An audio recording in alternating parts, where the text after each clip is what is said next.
Balae, meron ng suspect. Nakakulong na? Nay, nakapagpiyansa po eh. Mabubulok siya! Mabubulok siya! Alam mo, wala naman akong pakialam kung makulong si Migs o hindi eh. Gusto ko lang masira ang pangalan niya sa mga taong importante sa kanya. Lalo na kay Ched. Ano po problema? Bakit po? Yang batang yan! Marumi! Basura! Anak ng isang basurera! Dapat mong sumipsip sa kanya. Dahil kung mayaman si Nick at maraming pera, mas maraming pera si Hershey, hindi nga lang halata. Ilalayo ang anak ng basura! Yes, Balae. Basura! Leave it to me, Balae. Hoy! Sa kwarto niyo pa kainin ng batang yan nang hindi ko naman sa lumot makita yan kailanman. Kung kinakailangan na ikulong niyo siya sa kwarto, yun ang gawin niyo, ha? Ganun pala yung kremasyon, ano? Sinusunog yung katawan, tapos susoli ka sa maliit na lalagyan ng ganun. Yan ang, ayoko pag namatay, ayoko ng ganun. Ayoko nung sinusunog ako, parang masakit siya tayo.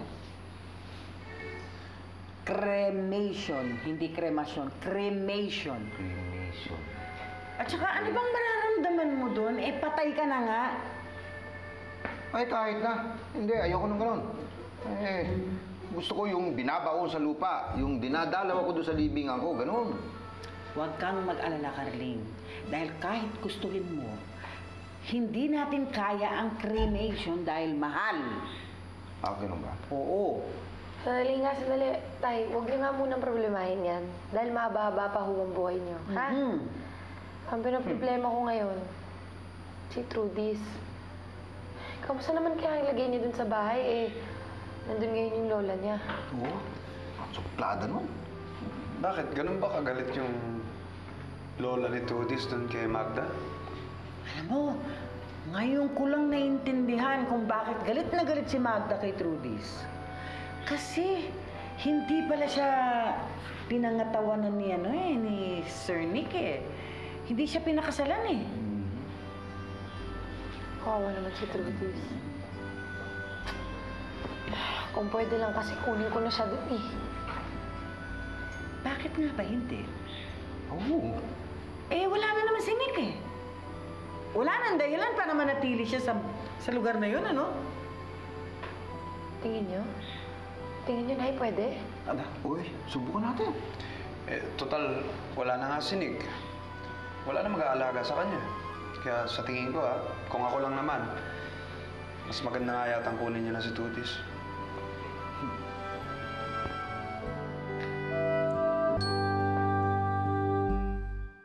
Bakit po galit sa akin si Granny Hershey? Hayaan mo na yon. Matanda na siya, kaya siya masungit. Eh, ano po magagawa ko? Para hindi siya magalit sa'yo? Madali lang. Ano na lang siguro, huwag ka na lang magpakita sa kanya para hindi ka niya pagalitan. Bawal na po ako lumabas at bawal na po ako maglaro. Pwede tayong maglaro dito sa loob ng kwarto mo. Ang boring naman. Hindi boring yon. Marami akong maituturo sa yung laro na pwede natin gawin dito sa loob ng kwarto. Buti ka pa, mabait sa akin.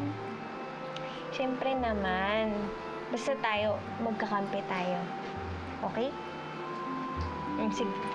Kain na, huwag mo na isipin.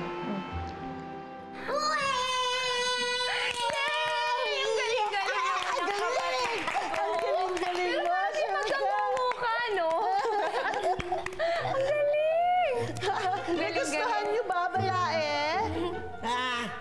Oh, Ched! Kayo? Napasyal ka? Magandang gabi ho. Magandang gabi naman. Kamusta ho kayo? Iha, I hate small talk. Anong kailangan mo? May kiusap lang ho sana ako. Ngayong wala na ho si Sir Nick, baka ho pwedeng kunin ko na si Trudis at iuwi sa amin. Mamiss na rin kasi namin siya eh. Ha? As in, for good? Oo, kung pwede sana. Mabuti nga, sa'yo nang galing. Tama. Kunin mo bata. Ngayon wala na rito si Nick. Eh, hindi ako pabor na naririyang bayan. Oh. Nakakalungkot naman hong isipin. Kung sino pang kadugo ni Trudis, yun ang may ayaw sa kanya. Marumi siya. Kasi marumi ang kanyang ina. Kaya dapat lang nakunin mo na yung batang yan. At dapat lang na sila magkakasama bagay na bagay. Sige po. Salamat. Akit na po ako sa kwarto ni Trudis. Ma, you cannot deny the fact na anak pa rin ni Nick si Trudis. I am not apologizing for my decision. Para sa akin, hindi naman sa Ferrer family, and she will never be.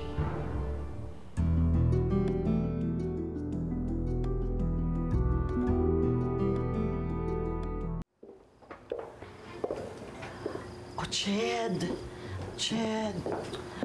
Pasensya na ha. Ako na ang humihingi ng paumanin para sa balai ko. Pasensya na talaga. Okay lang po yun. Walang kaso yun sa akin. Mas mabuti na nga yun eh. Nagpakatotoo siya. Tsaka yun yung mas gusto namin.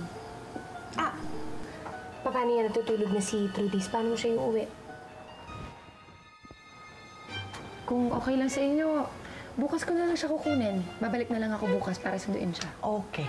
No problem, Ched. Hayaan mo, ipapahanda ko na lang kay Yaya Levan lahat ng gamit niya. Don't think about anything. Salamat. Paano? Mauna na ako. Okay.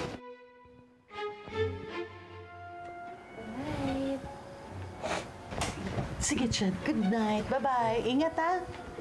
Take care.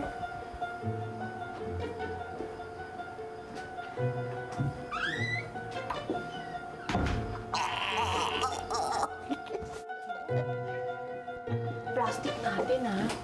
Ikaw lang. Bye-bye. Bye-bye. Let's go. Babu. Good night. Bye. Sa wakas, umayon din ang lahat sa mga plano natin. Most importantly, sa'yo na ang kayamanan ni Nick. At mawawala na si Trudis dito. Correct! Sa wakas! Alam mo, type ko yung si Balae. Isa pa, pwede nang mawala si Precious. Bye-bye! Bakit mo naman dinamay si Precious dito? Ma, tingnan mo, kapag nawala na si Trudis, ano nang silbi niya dito? Wala! Hindi. Pabayaan mo lang siya dyan. Malay mo, magkaroon tayo ng problema dyan sa biyanan mo. Kayang-kaya siyang dispatchahin ni Precious. Ma, you don't have to worry. Uuwi na ng Australia si Mama. Hindi na siya magiging sagabal sa atin. Kahit na, pabayaan mo lang dyan sa Precious. Alam ko na magagamit ko pa siya. Leave her there. Teka lang, teka nga. Nakakahalata na ako sa'yo, Ma. Bakit mo parang napaka-importante niyan si Precious? Ba't ayaw mong paalisin ang bahay natin yan, ha? Hindi naman. Hindi naman? Oo. Kaya lang, pwede ba paniwalaan mo ko? Alam ko na meron pa akong paggagamitan sa kanya. End of story.